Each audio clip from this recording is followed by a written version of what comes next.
To a follow-up tonight, an East Texas January 6 defendant learned his fate in a D.C. courtroom today. Ryan Nichols of Longview pleaded guilty to assaulting an officer during the attack on the Capitol in his efforts to stop the certification of the 2020 presidential election. KLTV7 Washington Bureau reporter Brendan Cullerton covered the trial. Ryan Nichols walked into court hoping to leave a free man. Ultimately, a federal judge sentenced him to more than 5 years in prison and issued a $200,000 fine.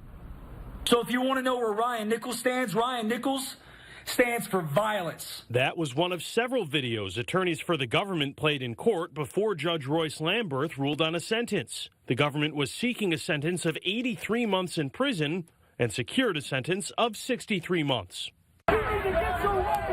The government also referenced that video where Nichols is seen waving a crowbar and encouraging others to grab weapons before entering the Capitol.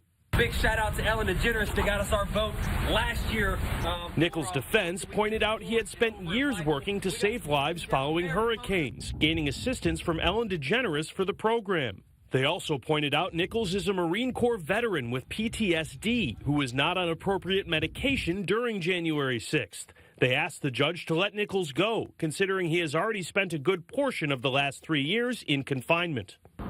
The $200,000 fine is one of the largest ever issued to a January 6 defendant. Nichols' attorney actually got up and asked the judge if that's the figure he meant. He indicated he would be appealing that ruling. In Washington, I'm Brendan Cullerton. And back in January, a federal judge found Nichols' co-defendant, Alex Harkrider of Carthage, guilty of 6 charges. Harkrider is set to be sentenced sometime later this month.